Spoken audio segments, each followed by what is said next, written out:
Hi, welcome to Action Speak Network. I'm Manazai. 2 days ago, Elon Musk had an interview with Larry Kudlow, a former economic advisor to President Trump during his first term. And during this interview, the two men touched several topics. During this interview, Elon Musk talked about the cyber attack that his company X, the former Twitter, was victim of yesterday. There was a cyber attack that shut down the entire system of the X company, X platform. So, according to Elon Musk, when they look at the IP address of the hackers, of the people that attack the X company, he said those IP were showing that they were coming from the region in Ukraine. Play the clip. There was a cyber attack on X today, which shut it down and may have been foreign sourced. Yes. It's a big story. You want to give us a moment on that? Well, we're not sure exactly what happened, but there was a massive cyber attack to try to bring down the X system with IP addresses originating in the Ukraine area. Oh, well, so that's your suspicion. Is the website, is the internet up? Is it up yet? It's up, yeah. It's up yet. Okay, good. Elon Musk then talked about the abnormalities that him and his team have been able to uncover and the fraud they found in the government since they started their activities. Play the clip. In fact, there was a report issued by the GAO, the Government Accountability Office, last year. So during the Biden administration, which estimated the federal government fraud to be $500 billion. So just to be clear, that's not a Trump administration thing, that's a Biden administration thing. So what we're trying to do is get that number down to a much smaller figure, save money for the American taxpayer, stop money being spent on things that I think very few taxpayers would agree make sense. Transgender animal surgeries, or why are we spending money? Why are American tax dollars being spent on this? The president's gone through a long list of absurd things. Why are the 20 million people who are definitely dead marked as alive in the Social Security database? Why were hundreds of millions of dollars of Small Business Administration loans were given out to people aged 11 and under, according to the Social Security? I mean, like, these must be some very enterprising 8-year-olds, And some pretty strong 150-year-olds. Yes, exactly. As the president said, we have an enormous number of people marked as alive who are 160. He didn't know the country was that healthy. Yes. Right. Well, we just basically follow the money. We look at the president's executive orders, and we also just follow the money. So we started looking closely at USAID because they were completely violating the president's executive orders to suspend foreign aid. What's called foreign aid, but in our view is a lot of corruption. So what we saw there is just a tremendous amount of money being sent to non-governmental organizations. But actually, this, by the way, is, I think, one of the biggest sources of fraud in the world, is government-funded non-governmental organizations. This is a gigantic fraud loophole where the government can give money to an NGO, and then there are no controls over that NGO. So they've given billions of dollars, in fact, we estimate tens of billions of dollars, to NGOs that are essentially scams. There's a massive amount of fraud of basically people submitting Social Security numbers for Social Security benefits, unemployment, Small Business Administration loans, and medical, where those are fake Social Security numbers, or they've stolen somebody else's Social Security number, and we're trying to put a stop to all of that. And that's the number which is estimated to be on the order of 10% of federal expenditures, which is, $500 billion. Elon Musk was asked about his team. How many are they? Who are they? What's their specialty? How is recruitment being done? And how they choose their government entities to target. He said this. How big's your team? We're a little over 100 at this point. 100. Get to 200. You're going to get to 200. Yeah. Okay. And you're recruiting from where? More or less.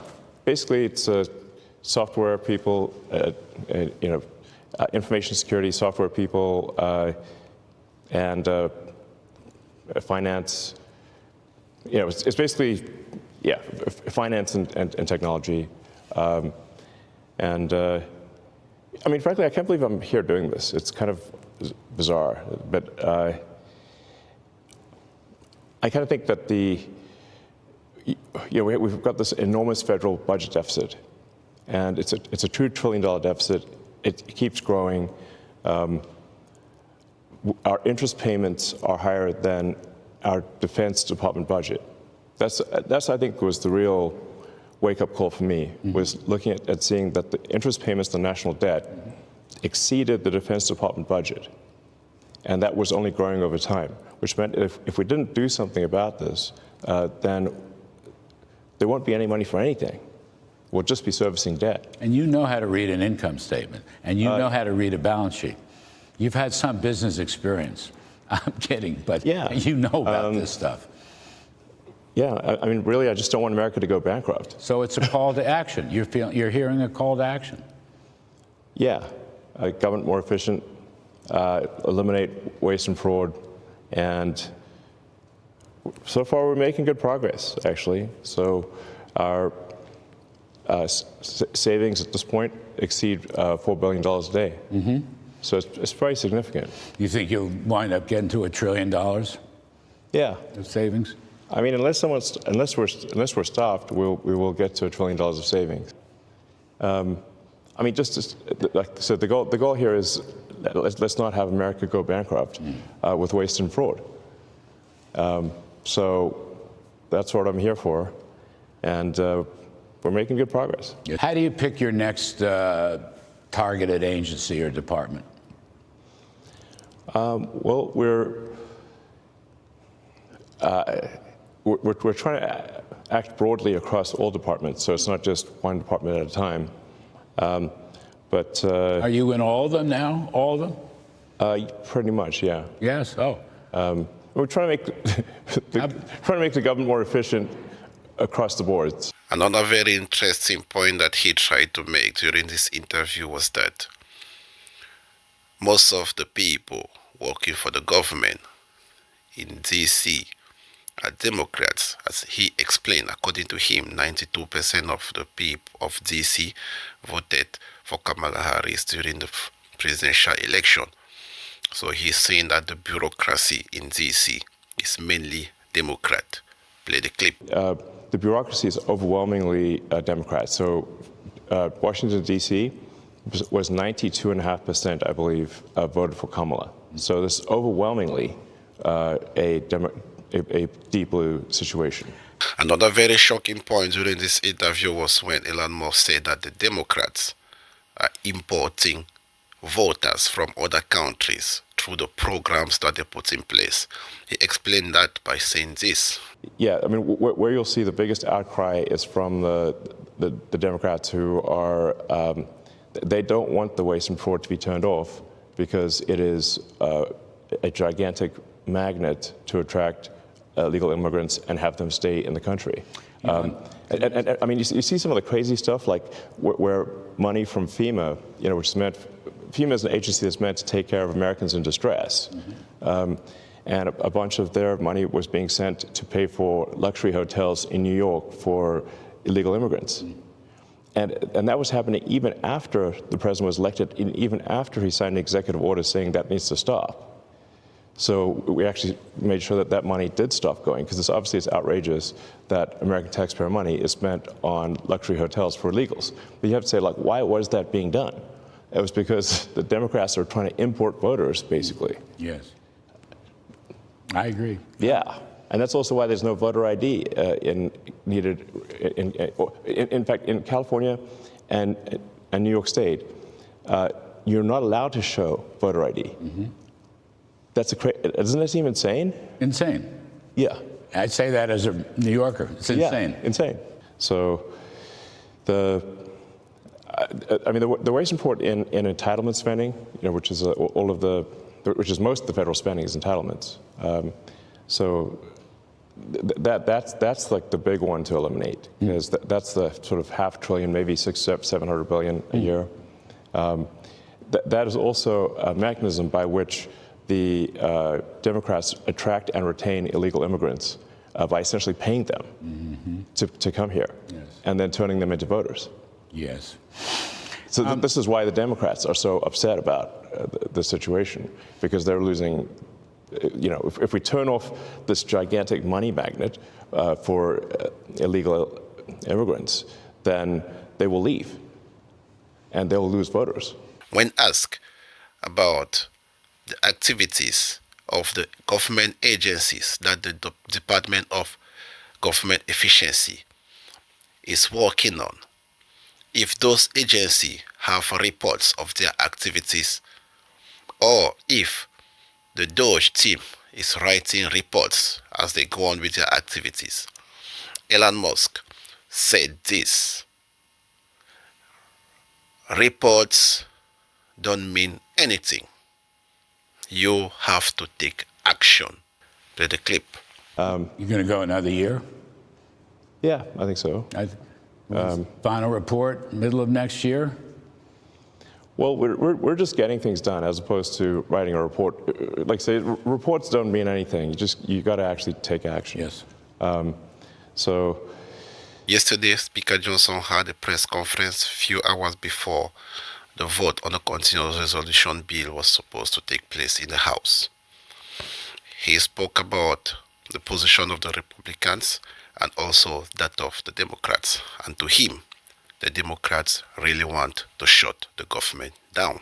Play the clip. Now, they're planning to vote down this simple bill. They are going to try to shut the government down. Every House Democrat will participate in this, it looks like. That would be a shame if it's true. I hope some of them will have a moment of clarity themselves and do the right thing, but it looks like they're going to try to shut down the government.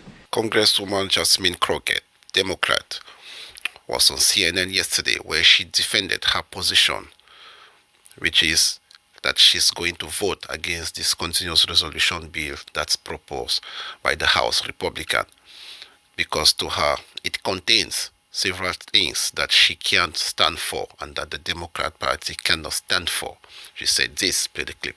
Frankly, this president has single-handedly not just been shutting the government down, but literally trying to dismantle it, and I haven't heard a word out of them. In addition to that, we know that we have been talking about impoundment, which is basically saying, hey, the power of the purse belongs to Congress. Well, guess what? Our speaker doesn't act that way. He doesn't get out there and say, hey, Mr. President, you can't do this. Once we've appropriated dollars, then these dollars are supposed to be for this. And one of the things that they're not talking about in this continuing resolution is the fact that they are going to give even more latitude. This is basically going to be a slush fund for Elon and Donald Trump. They are getting rid of the parameters around the spending. I think the comparison was that we have maybe 88 total pages of kind of whatever the parameters are for how the monies are to be spent, but the majority of the discretion goes to Trump and Elon, when we normally had, I think in our last one, typically we have about 2,800 pages. We know there are a handful potentially, of Republican House members who are going to vote against the continuing resolution, and that could torpedo it. But do you see a bunch of your fellow Democrats voting for it to keep the government open? Not that I've heard. And you know what? It's interesting that the speaker knows how to call out my colleagues, but this is their bill. So why not call out your own colleagues, the ones that elected you to be their speaker? Listen, Nancy Pelosi didn't have these problems. So if they need some help, maybe you should tune into a woman, because maybe it just takes a woman to get it done. Like you, is that what you're saying? That's what I'm saying. And you're going to vote against the continuing? I'm going to vote against it. Yesterday, Minority Leader Hakeem Jeffrey was interviewed by the reporter and asked about the continuous resolution bill that the Republicans are proposing. He said the things that are included in this bill are not things that the Democrat Party can stand for. And he said this. Republican bill dramatically cuts health care, nutritional assistance for children and families, and veterans' benefits. It is not something we could ever support. House Democrats will not be complicit in the Republican effort to hurt the American people. Stephen Miller, the national security advisor to President Trump, went on Fox News, where he had some very strong words toward the Democrat Party. He said this, play the clip. Well, it just shows you that Democrats don't have a vision for this country, don't have a vision for the future. They've become totally radicalized, and all they have to offer is unthinking, unfeeling, angry, senseless opposition, as evidenced by their shameful conduct that has now been much discussed around the world at the State of the Union, where all they could do was oppose every single proposal that President Trump had, every victory that President Trump had for America that are supported by 80% of the American people, like keeping men out of women's sports, refusing even to stand for a child who overcame and is in the process of fighting brain cancer, refusing to stand for the victims of monstrous crimes committed by illegal aliens, refusing to stand for a child who lost his parent and who is now going to be going into West Point. And the examples are endless from that evening. And so now you have President Trump putting forward what's known as a continuing resolution. It's basically a clean government funding bill. What does that mean? It means it just freezes current funding. So it adds no new spending. It creates no new programs. It doesn't have any new slush funds. It just says we're going to continue current spending while we work on a budget plan for next year, and that's when you can implement all of the new reforms. In Washington, it has never happened before, never, that a government was shut down over a clean government funding bill. This never happened before. Anytime a clean government funding bill has been on the table, government has been funded. So if Democrats are going to try to shut the government down over a clean funding bill, it would just demonstrate that they've become as hopelessly Marxist and crazy as we all know they've become by watching their behavior. Mike Johnson, the Speaker of the House, was interviewed yesterday, and he explained that currently we are living in a shake-up moment, and that he believes the policies of President Trump are going to take effect and have good result for the American people. He said right now it's just a shake-up moment, and he believes things will get better soon. Play the clip. The president has already proven what he can do on the economy. This is not theoretical. Look at the first term of the Trump administration. Prior to COVID, we've talked about this many times in here. After the first 2 years of the Trump administration, we had the greatest economy in the history of the world, not just the U.S. Go check it. We had every demographic was doing better. All boats were rising. We had a thriving U.S. economy. We were booming, and that's because of the policies and the strategy that President Trump led and delivered. We cut taxes, we cut regulations, we let people keep more money in their pocket, and we made America the first priority. That is what he is doing again. Now he's got to reshake and shape things because it's in a real mess. The last 4 years was a disaster in economic policy and every other measurement of public policy. So what President Trump is doing, I think of it sort of like when you're playing billiards and you're playing pool, right? You go on the table and the balls are racked, right? And you hit it as hard as you can. This is many people's strategy in the game. You hit it as hard as you can to break up the balls on the table and send them to spread. Then you play the strategy of sinking them in the holes, right?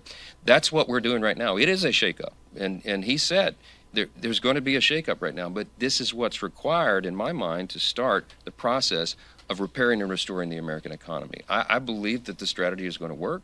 I believe that, sometimes when you shake up, that it's a violent thing on the table, right, in the game metaphor. But it always works out well in the end, and I think you've got to give him time. He's been in office for just over, 50 days? This is the 51st day in office. Give the president a chance. So after the House of Representatives passed the CR bill yesterday, continuing resolution bill that was put in front by the Republican House, the Speaker, Mike Johnson, was interviewed by some reporters, and he had this to say. Play the clip. One Democrat voted with us to do the right thing, and that is to fund the government. This was a clean CR. It freezes funding. It's a responsible thing to do. And we're ensuring that troops continue to get their paychecks and TSA agents continue to do their work and be paid. And essential workers on the border and elsewhere are doing their jobs. It's shameful what happened on the Democrat side. They engaged in a misinformation campaign. They put out talking points about the bill on Friday before the bill was even filed, which was Saturday afternoon. They've been lying and misrepresenting the facts about what's in the bill, and the American people can read it for themselves. It's only 99 pages long. We did our job today, and it's shameful that they will stop at nothing. They will suggest that this bill is something that it's not, and they will run out the clock to shut down the government in a desperate attempt to stop the America First agenda. But I will tell you that President Trump and Republicans in Congress will stop at nothing to deliver on that agenda. We are going to continue to work hard. We will continue to stick together and get this job done, and it's an essential one. Now that the government funding bill has been passed out of the House, we send it to the Senate, and it falls on the desk of Chuck Schumer. He is the leader of the Democrats on that side, and he must determine whether he wants to fund the government, do the responsible thing, or whether he wants to shut the government down. Yesterday night on MSNBC, a reporter broke a story that the workers of the USAID have received some emails directing them to trash and burn all documents in their offices. It was a shocking news, and they don't know why this email was sent and was sent the email.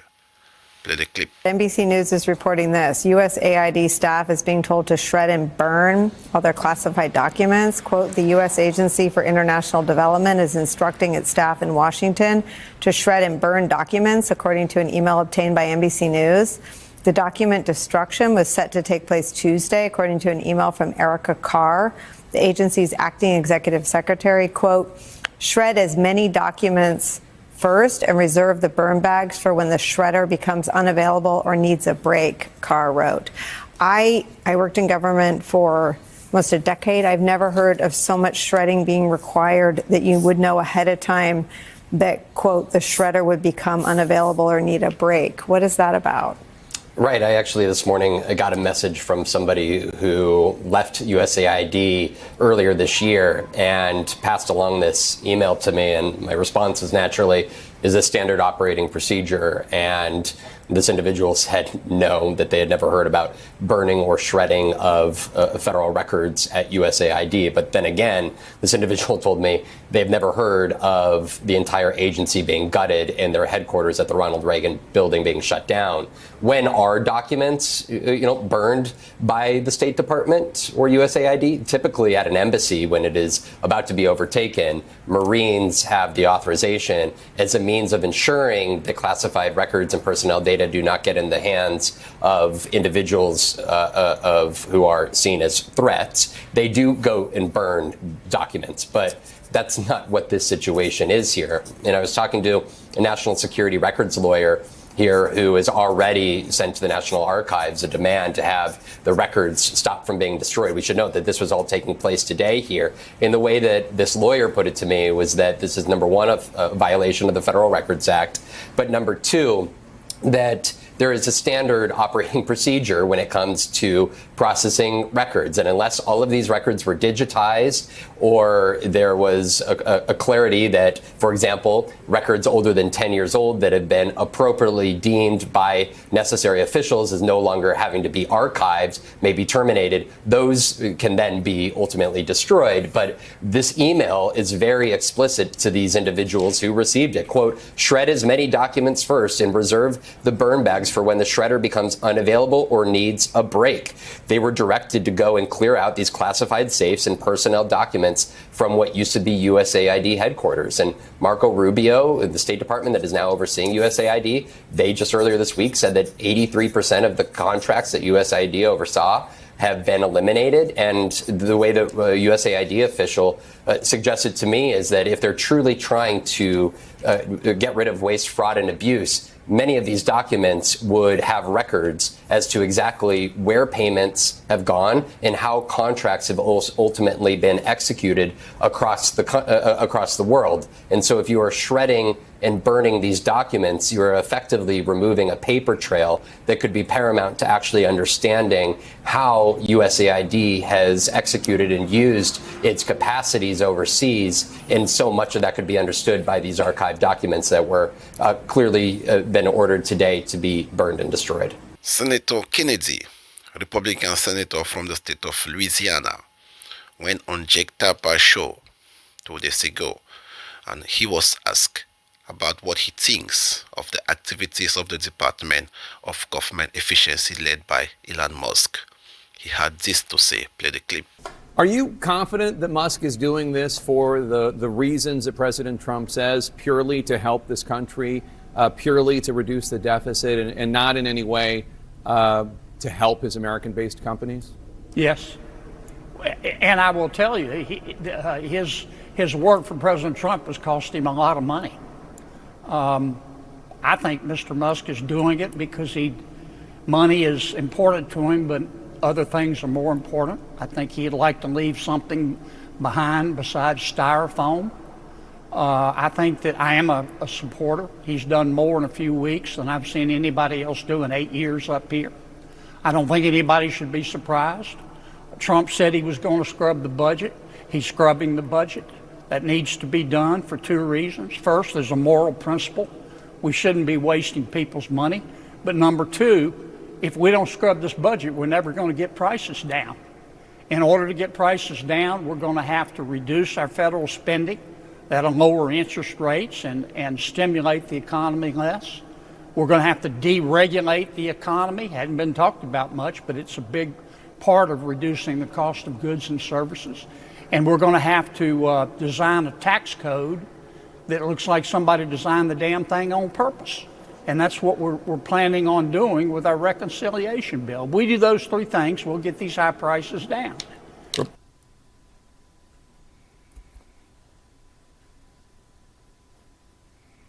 Senator Elizabeth Warren, the Democrat senator from the state of Massachusetts, was interviewed by a journalist and asked about what she thinks is happening currently in regard to the stock market, why the stock market is plumbing and flashing red. And she had this explanation. Play the clip. The stock market. Can you explain for those of us who may not be super invested in the market itself, why it matters as an indicator? So think of the stock market as a flashing light, at least for how investors and economists who are looking at kind of the long-range economic trajectory that this country is on. So let's start out. Donald Trump said back when he was running for office, he would do one thing on day one, and that was lower prices for families. His words, not mine. So he's now been there. We're heading into our 8th week. And what has he actually done? And the answer is nothing to lower prices. But he sure as heck has created a lot of economic chaos and things that will actually increase prices for families. So he's played red light, green light with tariffs, on again, off again, with whether or not we have tariffs against Canada, tariffs against Mexico. He and his co-president, Elon Musk, have fired or attempted to fire, because most of this is not legal, thousands and thousands of people who keep airplanes safe up in the air, people who test our drinking water to make sure it's okay to drink, thousands of veterans who work for the federal government, and has basically tried to shut down a couple of agencies and shut down anyone that is investigating any of Elon Musk's businesses. So that's what they've done. And what the stock market, in effect, is flashing red over is that's not how you build a strong economy going forward. You create that kind of chaos. You try to lay off people. What happens is consumers start pulling back. They don't spend as much money. Businesses say, whoa, I can't invest there. I can't know if I can invest in that thing. Is there going to be a tariff or not be a tariff? And the consequence of that is that you start having everyone pull in. That contracts the economy. And that means we're in real economic trouble. And that's where Donald Trump and Elon Musk are driving us. The White House Secretary, Caroline Leavitt, was asked a question yesterday by a reporter concerning the tariff that have been implemented by the Trump administration on Canada, Mexico, and China. And she had issues with the framing of the question by the reporter that led to this tense exchange between the two. Play the clip. And the president is a staunch advocate of tax cuts. As you know, he campaigned on no taxes on tips, no taxes on overtime, no taxes on Social Security benefits. He is committed to all three of those things, and he expects Congress to pass them later this year. I'm sorry, have you ever paid a tariff? Because I have. They don't get charged on foreign companies, they get charged on the importers. And ultimately, when we have fair and balanced trade, which the American people have not seen in decades, as I said at the beginning, revenues will stay here, wages will go up, and our country will be made wealthy again. And I think it's insulting that you are trying to test my knowledge of economics and the decisions that this president has made. I'm now regret giving a question to the Associated Press. Yesterday, the Fox News anchor came to the rescue of Elon Musk. To them, they believe many mainstream medias are not treating him fairly because they think he's doing a lot of good things, but these news medias still do not want to look at the good side of what he's doing. They just keep on bashing him. They said this. He wants to go and rescue those astronauts. If that is successful, can you imagine? They'll still hate him. He wants to reduce waste and fraud. He wants to save American tax dollars, but they still hate him. He's helping the blind to see, he says, and they still hate him. And then he's making people that have spinal cord injuries walk again, and they hate him. It's evil. It's mean. Laughing because the rocket blew up. I mean, why? I hope that we would never do that, even if we disagree with his politics.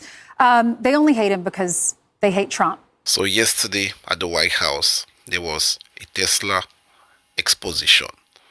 The president, President Trump, and the owner of Tesla, Elon Musk, were both of there present, and they were presenting the cars to the population, and President Trump even tried one of the cars. The same one that Elon Musk is using. That's the one that President Trump said he likes the most. Play the clip. And the United States, there is no place anywhere in the world that looks like that. It's Mr. President, it's on Greenland. And then if you add Greenland, that's even. Mr. President, it's going to look beautiful. Tell the CEOs tonight, Mr. President. Okay. What are you going to tell the CEOs? I'm going to look at this. I'm going to make a decision. Do you want to hear what my decision is? Okay. What's your best of these cars? What do you think? Well, the car that I drive is the Model S Plaid. Which is that one? That red one in the middle. I like that. Yeah. Yeah. I like that. It's 0 to 60 miles an hour in 2 seconds. It's faster than a Ferrari. That's pretty fast. I don't know if my people can handle it. They're going to be using it more. I'm not allowed to use it. It looks fast. That's a fast one. Just to be clear, sir, the 50%, is that going to go into effect on Canada or not? Which one? The 50% tariffs? I'll let you know about it. Okay. I'll let you know. But I appreciated his call. I thought it was nice. This is beautiful. Whoa! Should I get in? Get in! Yeah. Okay. Have you ever sat behind the steering wheel of one of these? Of a Tesla? Do you want my notes? Yeah. They gave me notes. I said, I'm not Biden. I don't need notes. I can take it. Thank you. Let me get into this sector. I'll watch Secret Service go crazy. Thank you. I mean, if you actually drove it around, it would really be wild. Wow. I get it. That's beautiful. This is a different panel than I've had. Everything's computer. That's beautiful. Wow.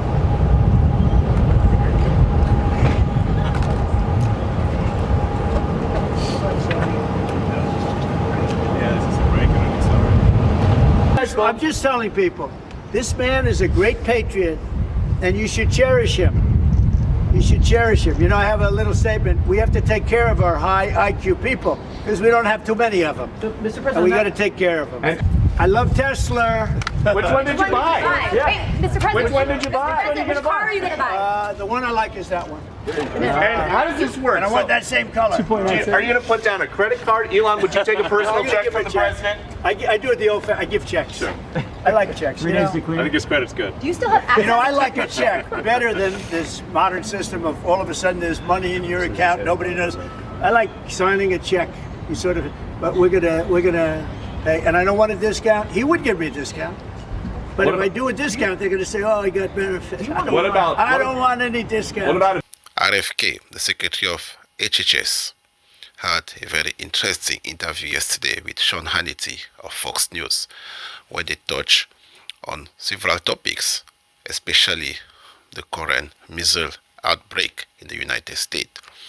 During this interview, Secretary RFK explained that American people are poisoning themselves by the type of food they eat, especially the type of oil they use for their cooking products. He said this, play the clip. My uncle was president. 3% of Americans have chronic disease. Today, 60% do. We have 66% of adults are diabetic or pre-diabetic, 38% of teens. When you and I were kids, Sean, the average pediatrician would see one case of juvenile diabetes in his lifetime over a 40 or 50-year career. Today, 1 out of every 3 kids who walks through his office door is diabetic or pre-diabetic. Diabetes and other mitochondrial diseases are now costing America more than our military budget. We spend 2 to 3 times on healthcare what other countries do, and we have the worst outcomes. And we have the best medical system in the world. We are poisoning ourselves. And it's coming from, principally these ultra-processed foods. And what we're trying to do, and this President Trump wants us to have radical transparency and to incentivize companies like this one to switch to traditional ingredients like beef tallow. Oh, by the way, here you go. Just take the red basket. I'll take those trays back for you. Oh, okay. Is that? This is you, Sean. Oh, this is me. Okay, thank you. And Secretary, this is for you. All right, gentlemen. Enjoy. Thank you. You didn't pick up my Coke, did you? Get your Coke. I got you, buddy. Miss Small with the little ice. But I'm not going to drink it all because he's going to yell at me. I'm only kidding. And Steak and Shake just switched out, and people are raving about these French fries. You taste them. They're I taste amazing. them. They really are. I'm not. This is not. When I was a kid and I travel in Europe, Europe is great. Always had great food. The French fries were always a disappointment because we had the best French fries here. They had pommes frites over there, and they just didn't taste right.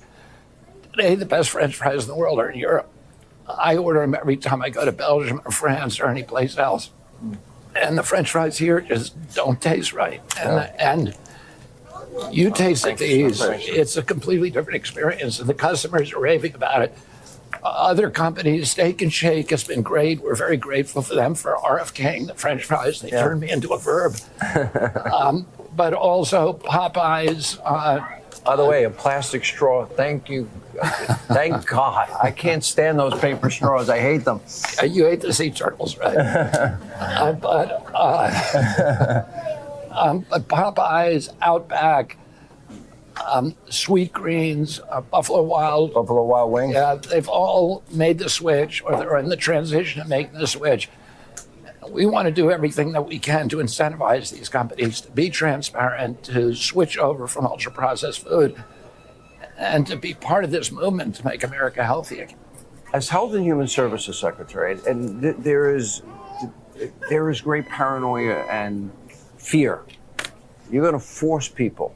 You're going to take things away from people. You're going to force companies to do what, this Steak and Shake is freely decided to do.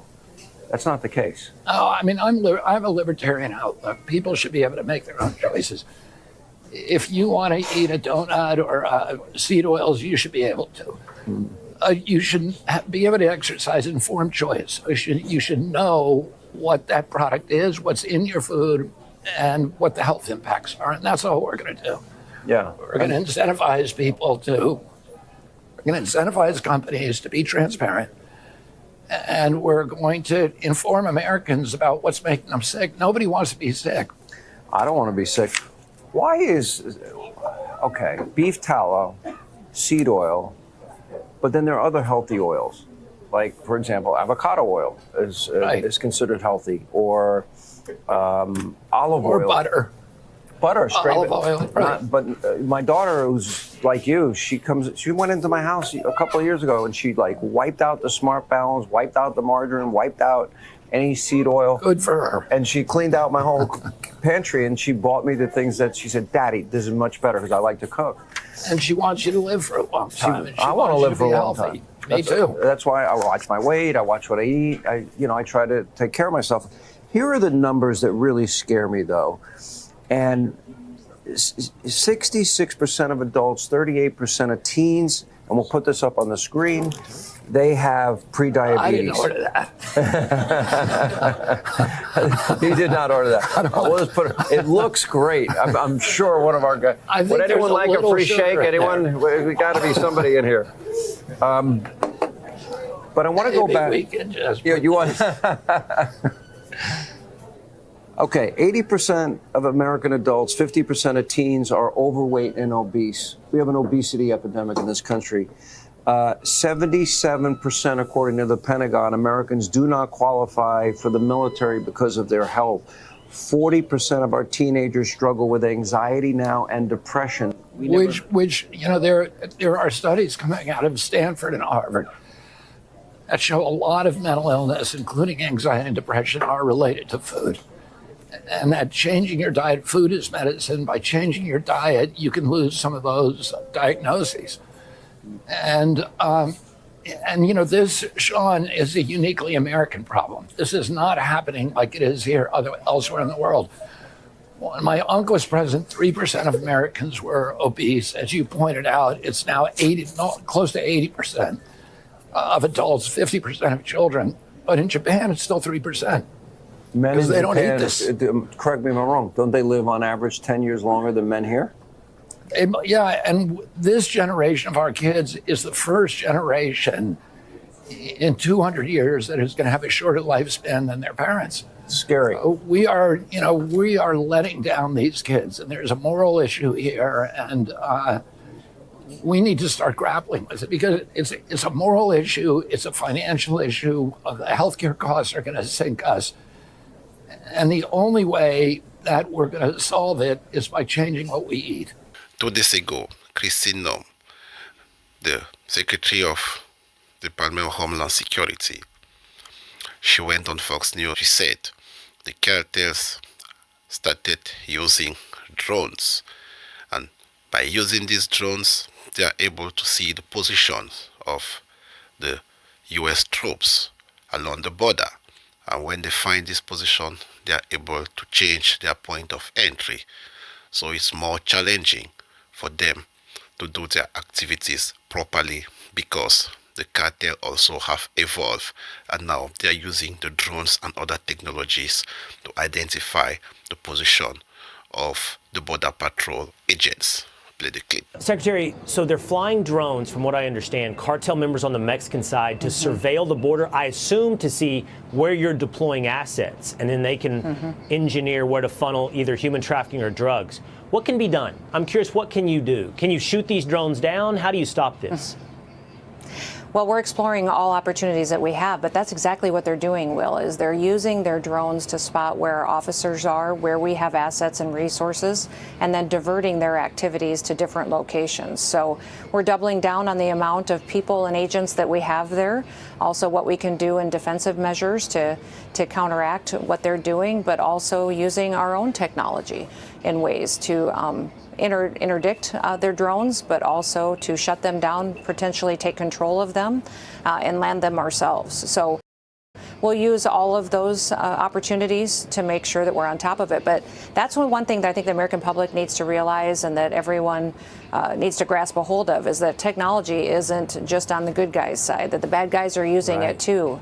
And once they use drones to identify where resources are, we look at how other ways they may be able to use drones. Would they weaponize them? Would they use them in partnership with other organizations? You know, my concern has always been that we don't just have the cartels operating in a much more sophisticated manner. They're also building partnerships with other enemies of the United States of America. We see them partnering with the Chinese individuals and laundering money. And so people who hate America will partner together in order to do damage to us and to infiltrate our country too.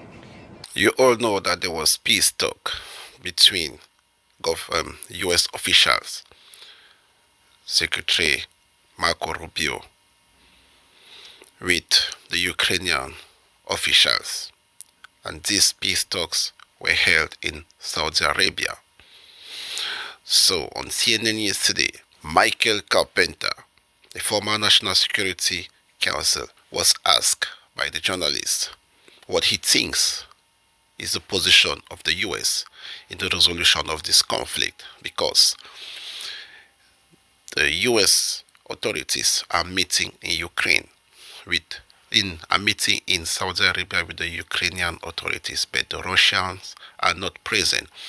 So the journalist wanted to know if the US is taking the position of Russia in these peace negotiations, or they're just being in the middle and neutral, trying to resolve the conflict.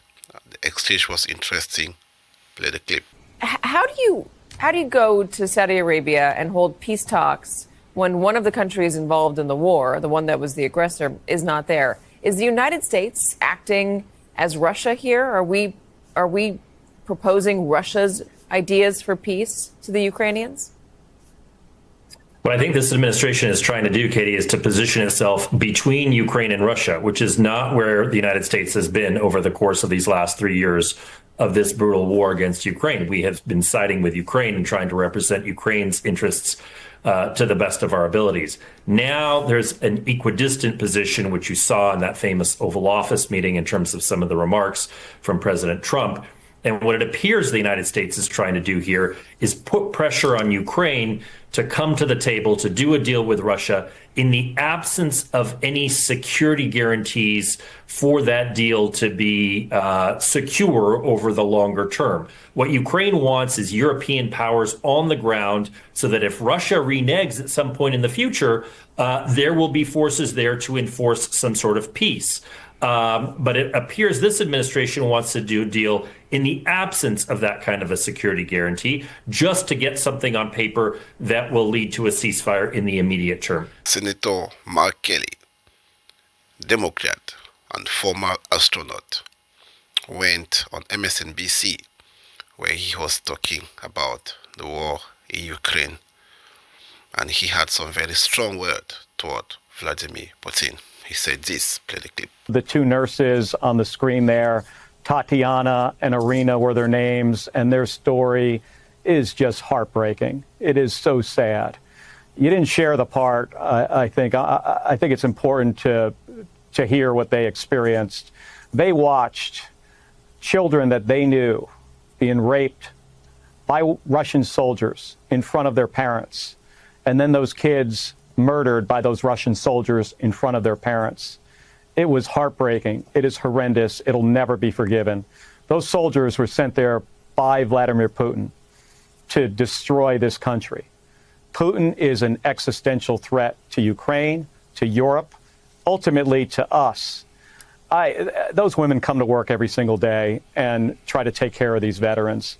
It was one of the saddest things I've seen since I've been in this job. And just to think right now where we are, they're going into this negotiation in Saudi Arabia. I hope it goes well. Nobody wants this to end, as much as the Ukrainian people. But Rachel, this has to end in a way where Ukraine has dignity and has their territory back, in a way where they're stronger. And what Donald Trump has done, I mean, he has really set up these negotiations in a way that not only make us look weak, but they put Ukraine in a really horrible position. In terms of these negotiations, such as they are, that are happening, in terms of the posture of the U.S. towards this conflict, it appears to me from the outside, just as a citizen looking at this, that nothing has been asked of Russia, and that to the contrary, everything that Russia might conceivably have asked of the United States, short of U.S. troops bombing Ukraine itself, has been offered to Russia without concession by this president. I don't know why Marco Rubio personally feels like the right vessel for that, given his previous clear-eyed warnings about and criticism about Vladimir Putin. Do you feel like there's anything the United States could do, if it had its wits about it, to try to change some of the way that Trump is interacting already with Russia and Ukraine in a way to make it more likely that Ukraine loses this war? Well, I could tell you what we shouldn't have done. Right at the beginning here of this negotiation, Donald Trump decides to give up Ukrainian territory, say that's not an option, they're not going to get everything back, and to say they'll never be a member of NATO. That's not the way you go into a negotiation. And Secretary Rubio said something similar here on his way to Saudi Arabia. You always want to negotiate from a position of strength. They're not doing that. You're right. They have not asked anything of the Russians. And Putin is a criminal. He respects, if anything, he respects strength. But keep in mind, Rachel, he wants to undermine Western civilization. He wants to undermine our country, our democracy. He wants to take back territory. He's talked about that. He wants Ukraine back. Then he's going to go to the Baltics. He's going to go to Poland. And then we have to come to their defense. What I'm trying to do here is making the American people aware that what this administration is doing right now, they are making serious mistakes. We've got to go into a negotiation strong. Donald Trump thinks, he looks, strong, but he's really being a bully. And he's, at least for the Russians, he's making us look weak. There you have it. On the Action Speak Network, we give you the news as it is. Our own personal opinion, we keep them for ourselves. Please hit subscribe. Let's get to 1,000. I'm out.